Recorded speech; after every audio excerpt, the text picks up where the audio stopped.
Alors, qu'est-ce que nous réserve la version 13.10 de GitLab? C'est ce qu'on va voir ensemble aujourd'hui. On va étudier les fonctionnalités qui m'ont le plus plu dans cette nouvelle release. Bonjour à toutes et à tous, nous sommes vendredi après-midi, vous êtes en train de regarder la trouvaille du vendredi.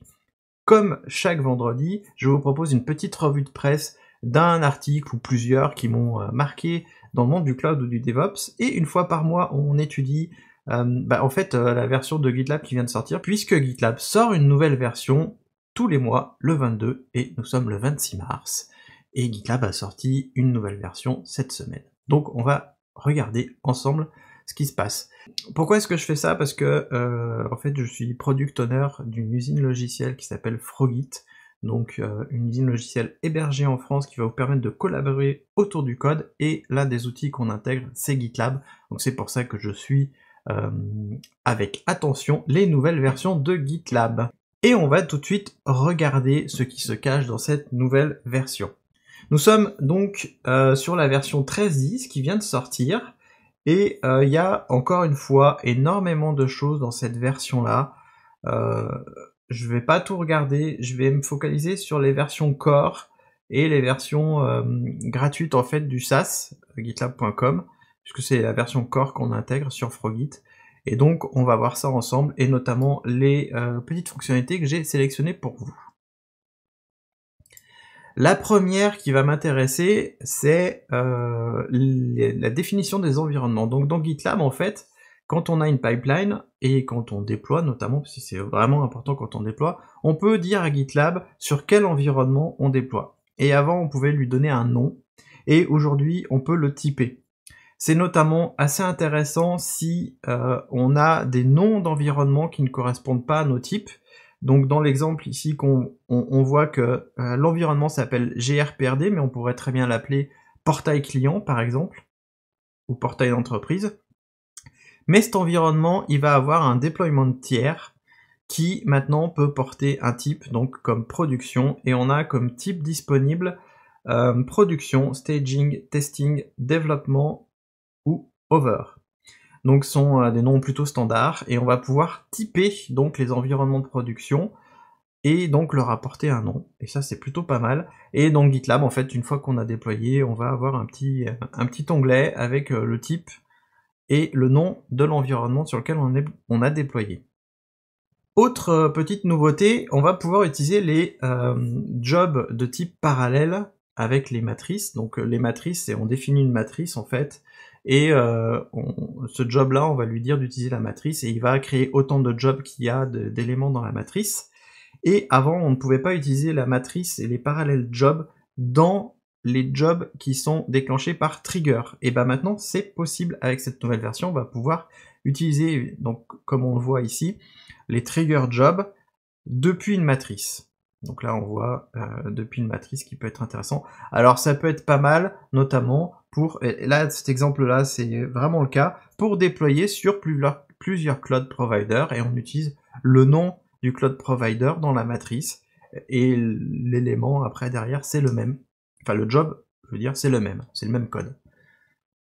Maintenant, on va passer sur les merge requests, et notamment quand on finit une merge request, puisque quand on crée une merge request depuis GitLab, elle est en mode draft, et une fois qu'on l'a terminée, on la met en ready, en fait, et on enlève le mode draft. Et jusqu'à présent, en fait, il fallait à chaque fois notifier les gens, faire un commentaire, envoyer la merge request par chat. Et ben là, les gens qui participent à la merge request vont être notifiés dans GitLab qu'ils ont une nouvelle merge request à lire. Et ça, c'est vraiment assez intéressant, parce que ça simplifie le nombre de choses qu'on n'a pas à faire, en fait. Ça fluidifie le flow de travail. Les releases.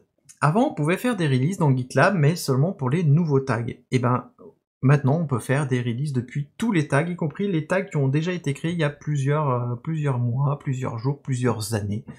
Et on va pouvoir créer des releases pour les anciens tags. Donc ça, c'est vraiment bien. Alors pour collaborer, évidemment, quand on discute avec des gens, soit par chat ou dans une merge request, et qu'on parle d'un endroit précis du code, c'est vraiment bien de pouvoir pointer le code. Et ben là, en fait, GitLab nous propose de linker directement les lignes du code depuis tous les endroits de GitLab, et pas uniquement dans les merge requests. Donc ça c'est intéressant, parce que on va pouvoir aller sélectionner une ligne de code directement et envoyer un lien. Alors maintenant, on va parler de GitLab en lui-même, et notamment, je vous avais dit il y a quelques mois que il y avait une bêta du GitLab Runner pour All OpenShift qui était disponible. Et ben maintenant, l'opérateur de GitLab Runner pour OpenShift est pour tout le monde. Enfin, on peut l'utiliser de partout. A priori, il est prod ready. Et ça, c'est vraiment bien parce que on va pouvoir lancer un GitLab Runner dans un agrégat OpenShift, ce qui était un peu compliqué avant, je vous le cache pas, ce qui était assez simple à faire avec Kubernetes, parce que OpenShift a une sécurité renforcée, et donc on ne pouvait pas tout faire. Donc là, GitLab a travaillé sur un opérateur qui permet d'avoir un GitLab Runner dans OpenShift, et avec cette sécurité renforcée. Donc ça, c'est vraiment bien pour les gens qui utilisent OpenShift, qui vont pouvoir avoir un opérateur.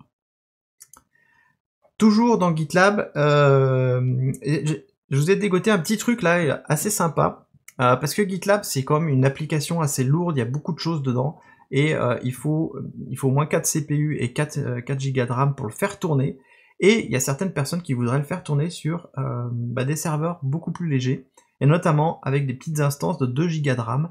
Et donc GitLab a travaillé dessus, a travaillé sur l'optimisation, et propose en fait une petite amélioration pour faire tourner GitLab avec 2 Go de RAM et 1 Go de swap. Et notamment, ça peut être intéressant si vous avez un Raspberry Pi qui a 2 Go de RAM.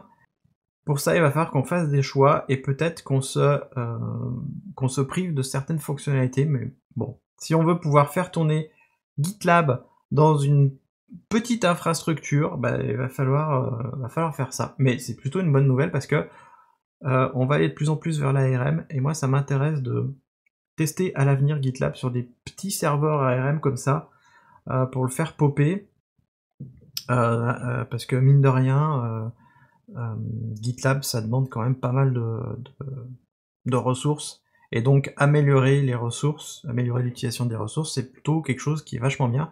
Si vous avez écouté l'épisode de podcast sur l'écologie et le cloud, c'est une des pistes qu'on regarde, c'est faire tourner des applications avec moins de ressources. Il n'y a pas de bonus aujourd'hui, parce que je voudrais vous parler d'une chose que je vais faire sur la chaîne YouTube. Je vais faire des lives, et je vais commencer la semaine prochaine. Si vous êtes sur LinkedIn, évidemment, ou si vous regardez cette vidéo, ce sera la semaine prochaine.